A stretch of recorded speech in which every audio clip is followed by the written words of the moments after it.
In the hut, Odysseus and the worthy swineherd were now preparing their breakfast in the dawn light, after stirring up the fire and sending the herdsmen off with the pigs to the pastures. As Telemachus approached the hut, the baying dogs began wagging their tails, but they did not bark. Odysseus noticed them wagging their tails, and the sound of footsteps also came to his ears. He turned to Eumaeus with winged words. "Eumaeus, you have a visitor. He must be a friend of yours or someone familiar here, for the dogs are fawning instead of barking, and I can hear his footsteps." The last words were not yet out of his mouth when his own son appeared in the doorway. Eumaeus jumped up in amazement, and the bowls in which he had been busy mixing the sparkling wine tumbled out of his grasp. Running forward to meet his master, he kissed his forehead, his fine eyes, and both of his hands, while the tears streamed down his cheeks. Like a fond father welcoming back his son after 9 years abroad, his only son, the apple of his eye, for whom he has sacrificed much, the admirable swineherd threw his arms round Telemachus, the godlike youth, and showered kisses on him as though he had just escaped from death. "So you are back, Telemachus, light of my eyes," he said in tears, and his words flew, "and I thought I would never see you again, once you had sailed for Pylos. Come in, dear child. They all call him dear child, but he's 20. And let me feast my eyes on the wanderer just home. We herdsmen see little of you here on the farm. You are always in the town. It seems as though you found it amusing to watch the pernicious gang of suitors." "Just as you say, old friend," said Telemachus. "I came here because of you. I wanted to see you myself and find out from you whether my mother is still in the palace or whether she has married again and Odysseus's bed is empty and hung with dusty cobwebs." "Certainly she is still at home," said the prince among swineherds.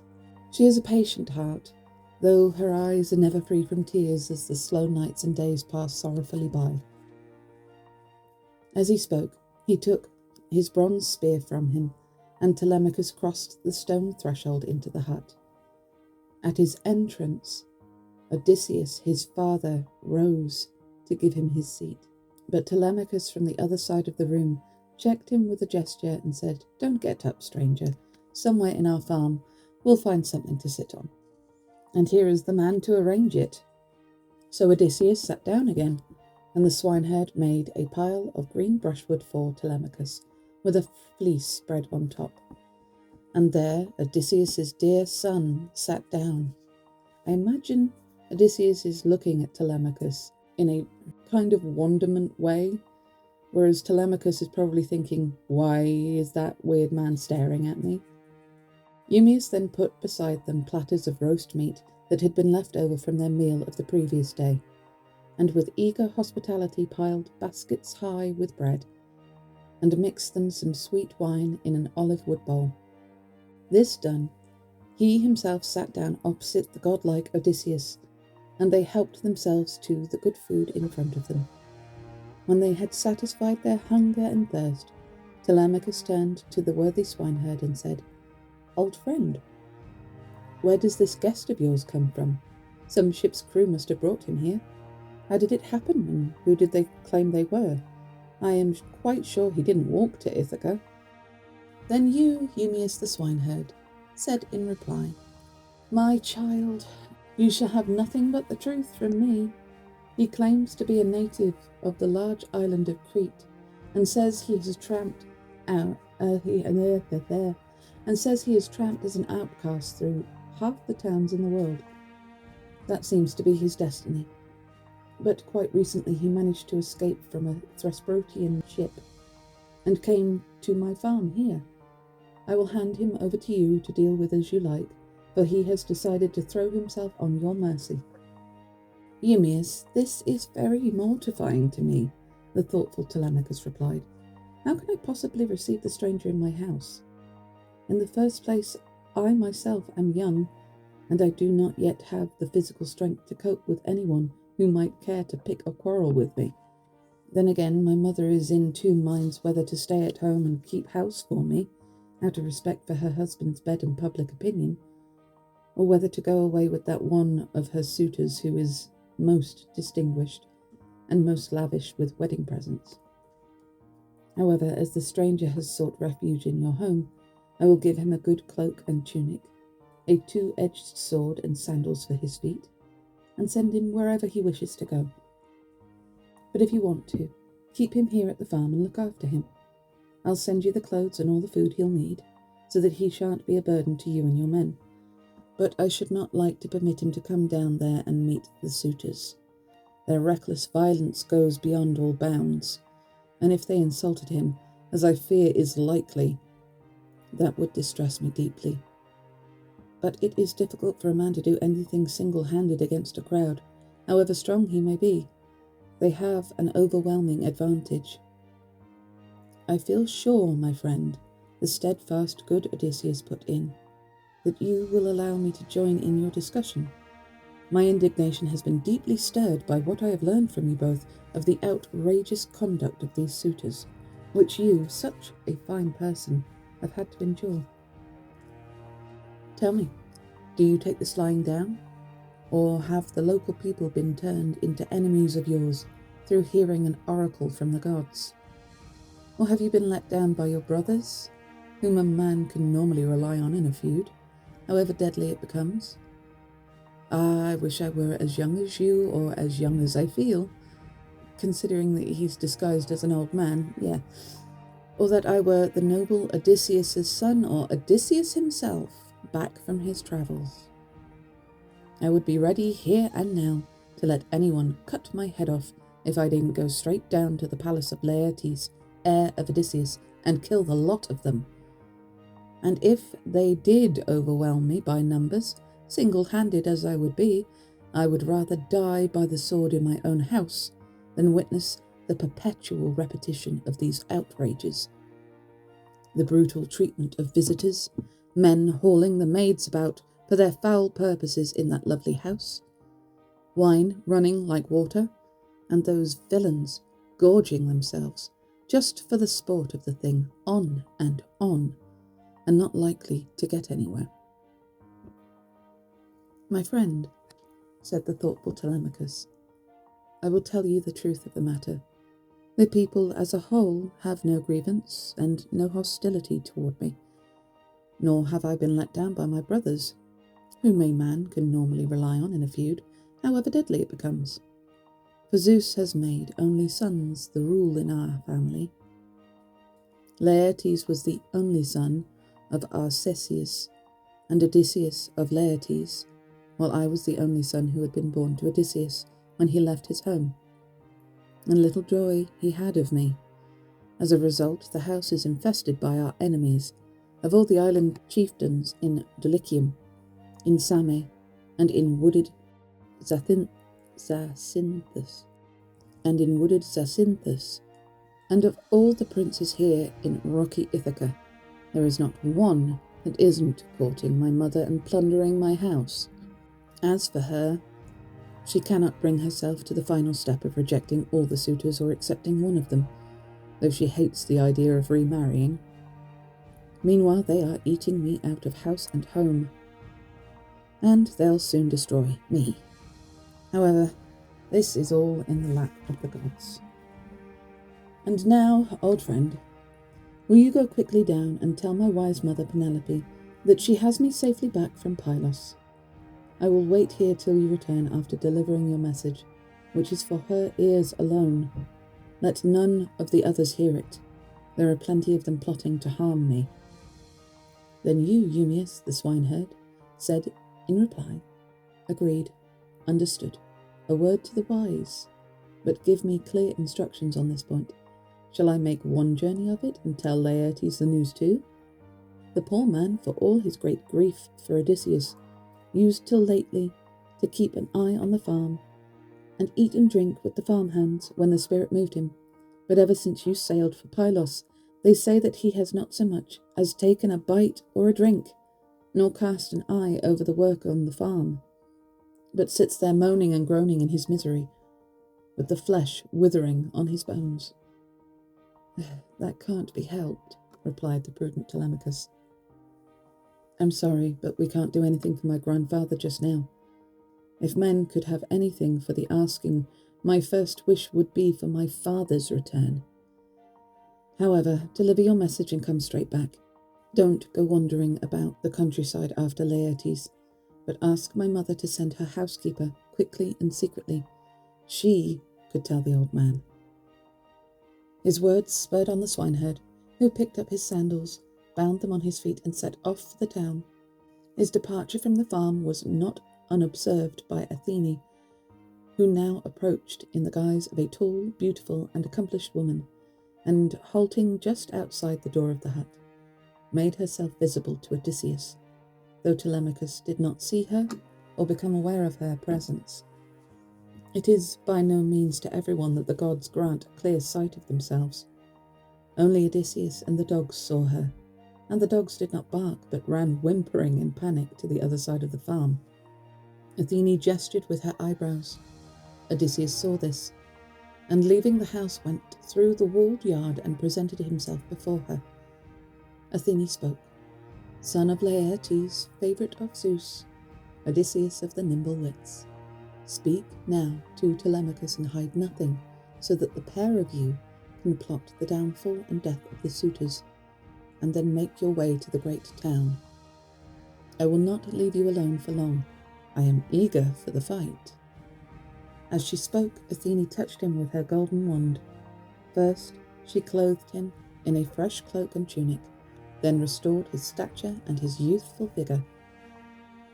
His bronze tan returned, his jaw filled out, and the beard grew dark on his chin. Her work done, Athene disappeared, and Odysseus went back into the hut.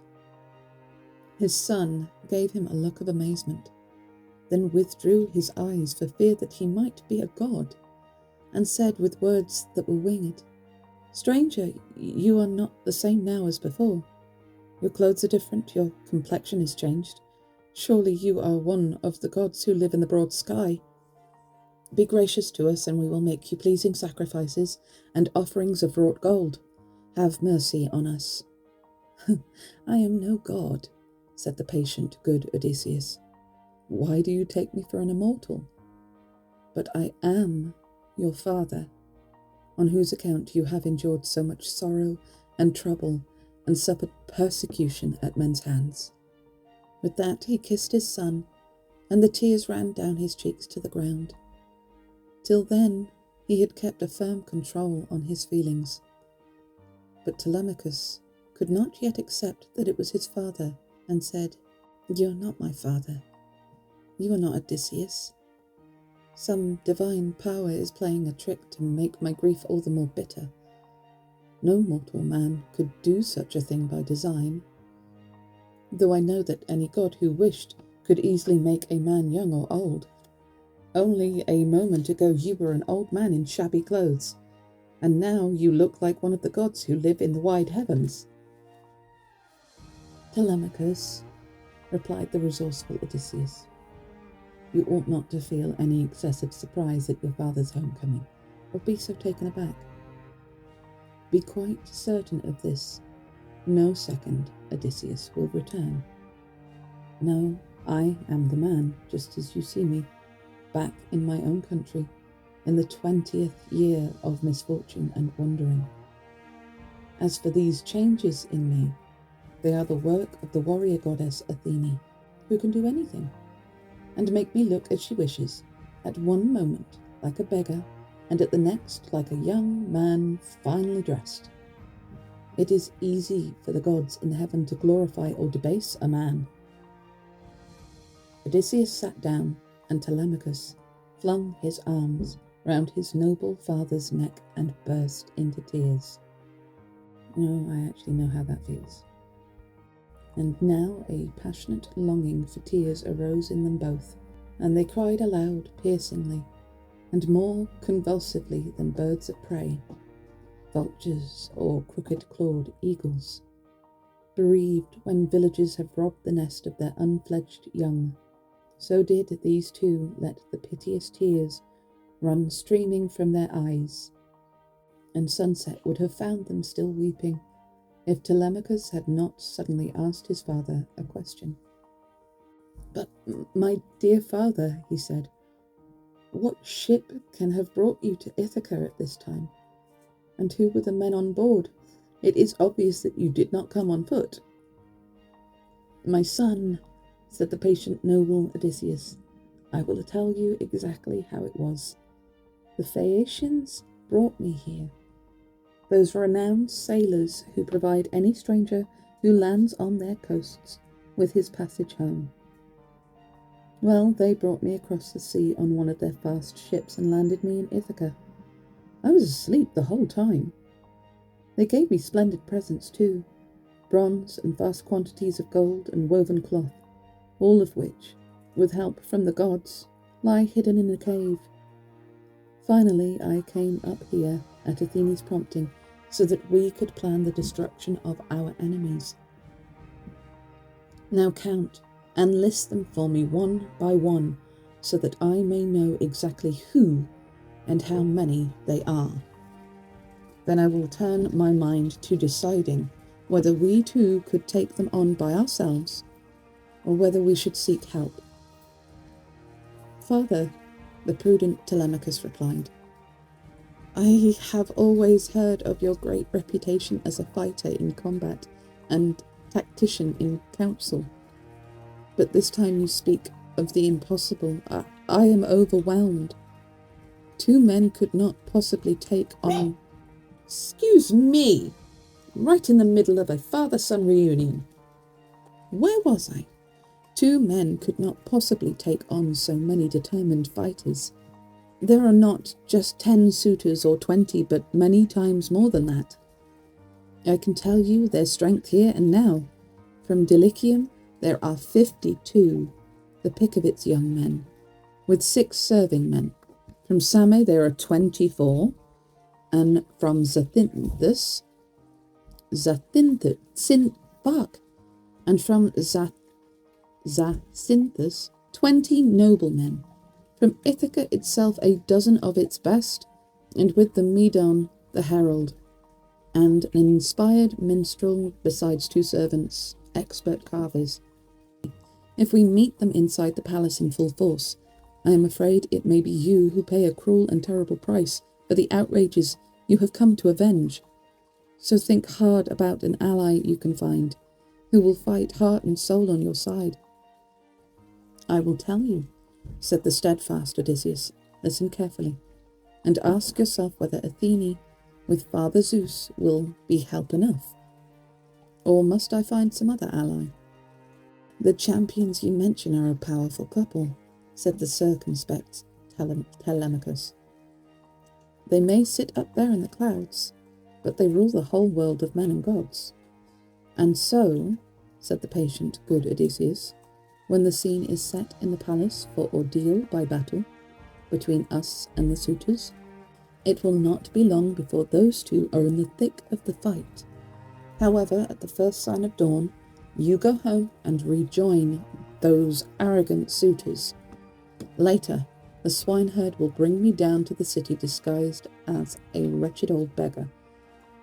If I meet with insults in the house, you must steel your heart to my maltreatment. And even if they haul me out of the place by the feet or throw things at me, you will have to look on and bear it. Talk to them soothingly and ask them to give up their wild behaviour. They won't listen to you, of course, but their day of judgment is at hand.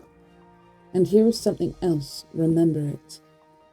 When that clever strategist Athene prompts me, I shall give you a nod. Directly you see the signal, gather up the weapons of war that are in the hall and stow them away in a corner of a room upstairs, all of them. And when the suitors miss them and question you, you must lull their suspicions with some plausible tale. You can say, I rescued them from the smoke, since they look quite different from when Odysseus left them and sailed for Troy. The fire had got at them and damaged them badly. There's another reason too, a more serious one, which Zeus put in my mind. that you might start quarrelling after drinking too much and wound each other, thus spoiling your festivities and disgracing yourselves as suitors. There's a force in iron that lures men on, but just for us two, leave a couple of the swords and spears and 2 leather shields ready to hand, where we can make a dash and pick them up. Pallas Athene and Zeus the wise counsellor will lull the suitors when the time comes.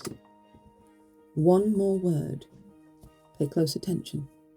If you really are my son and have my blood in your veins, see that not a soul hears that Odysseus is back. Tell neither Laertes, nor the swineherd, nor any of the household staff, nor Penelope herself. You and I alone will discover what the attitude of the women is, and we might also sound out 1 or 2 of the men servants to find out which are loyal and respect us, and which have no concern for us and look down on you as you are now.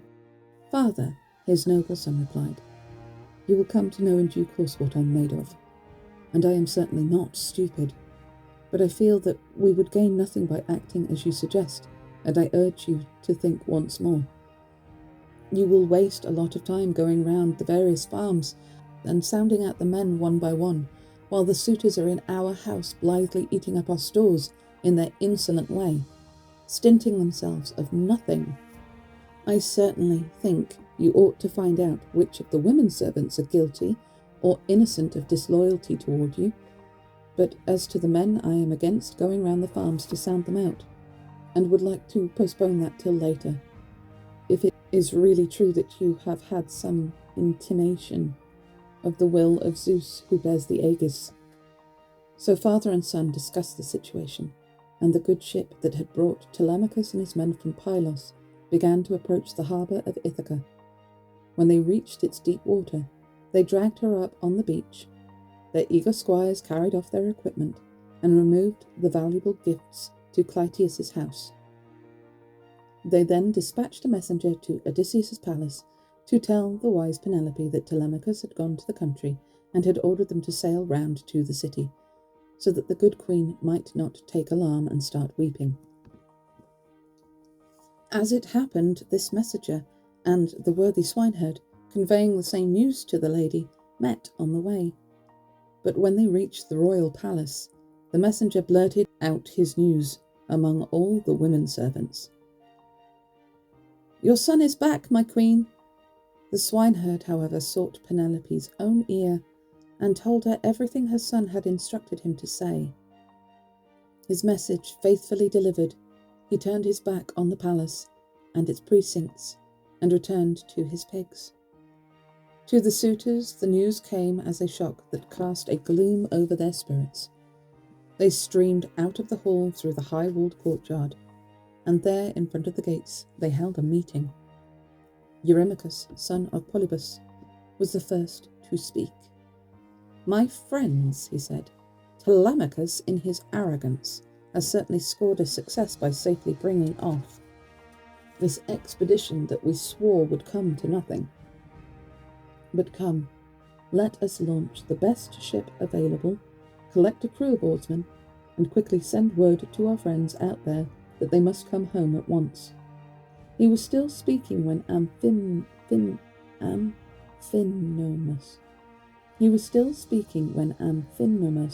turned round, caught sight of their ship from where he sat.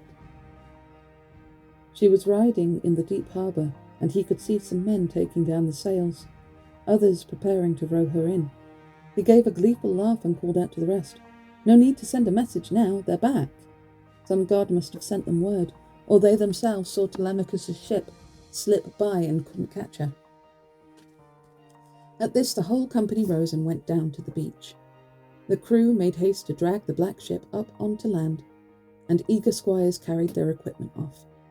The suitors then went in a body to the place of assembly, where they allowed no one else, young or old, to join them. And there Antinous, Eupeithes' son, addressed them. Damnation take it! The gods have saved Telemachus from certain death. All day long we had a succession of scouts posted along the windy heights, We never slept ashore at night, but as soon as the sun set, we went on board and stayed at sea till dawn in the hope of catching Telemachus and finishing him off. Have any of them considered that if they kill Penelope's son, she's going to be less inclined to marry them? Meanwhile, some god brought him home.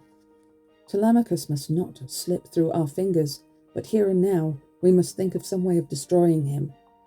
I feel sure that while he lives we shall never bring this business of ours to a satisfactory end.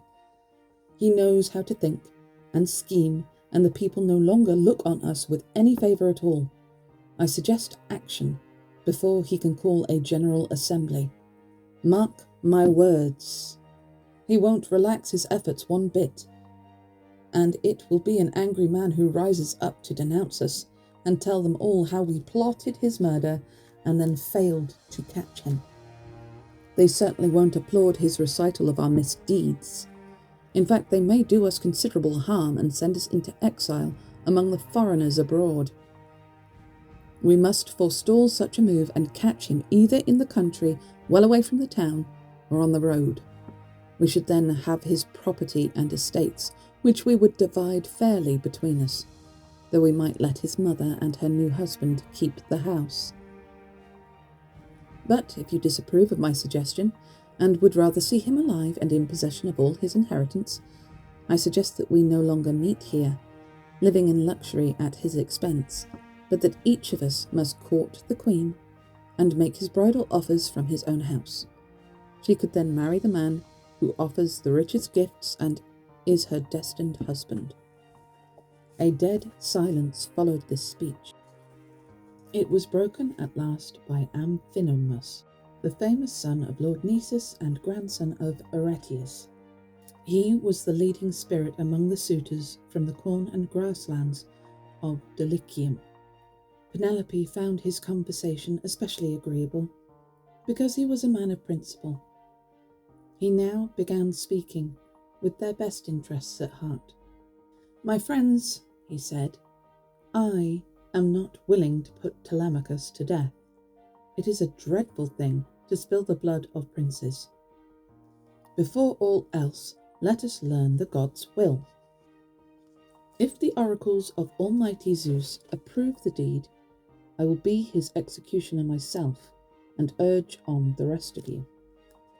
But if the gods say no, I advise you to hold your hand." They agreed with what I don't like this name, this one's really tripping me up. They agreed with what Amphinomus said, and rose straight away, went to Odysseus' palace, and sat down on their polished chairs. It was at this moment that a sudden idea came to Penelope, to confront her suitors in all their brutal pride.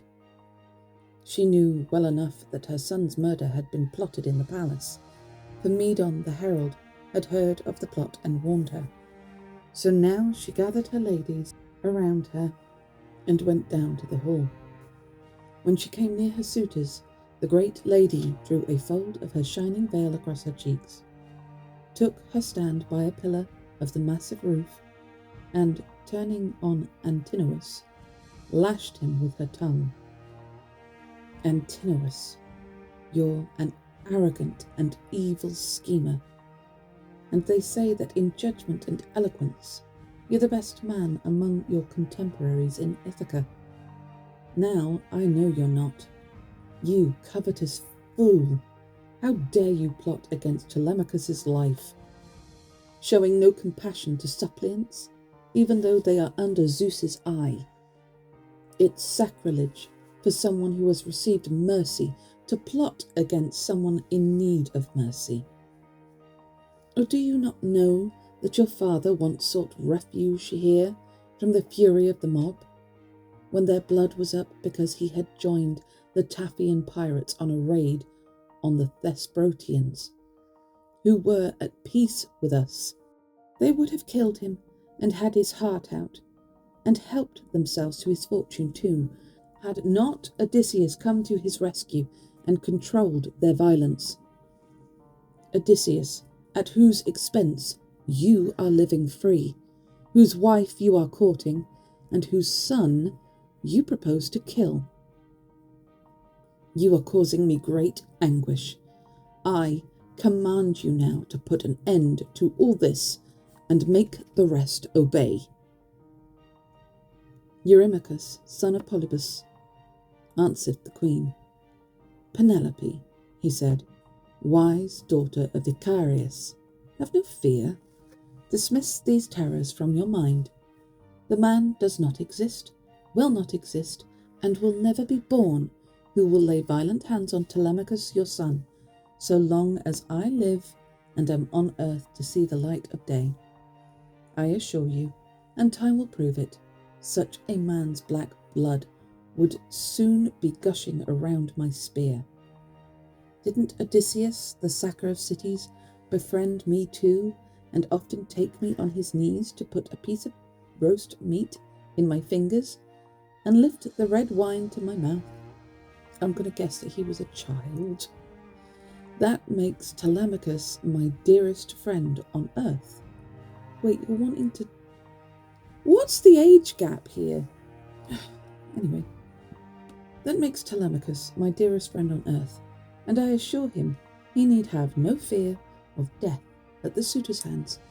But there is no escape from what the dogs decree. But there is no escape from what the gods decree.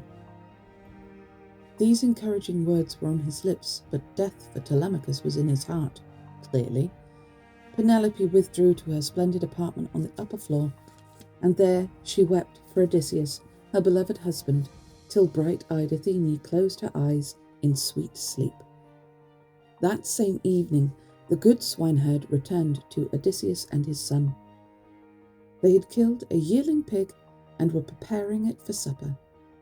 Athene had come up to Odysseus, Laertes' son, and touched him with her wand, changing him once more into an old man in filthy clothes. She was afraid that the swineherd would recognize him if he saw him undisguised, and being unable to keep the secret would run down to tell Penelope the news. It was Telemachus who greeted him. So here you are, my good Eumaeus. What news in the town? Are those proud suitors back from their ambush, or are they still out there watching for me on my way home? And you, Eumaeus the swineherd, said in reply, it wasn't my business to go down to the town and make inquiries about that. I was in too much of a hurry to deliver my message and get back here. And I had been joined on my way by a messenger whom your crew had sent running off to the palace.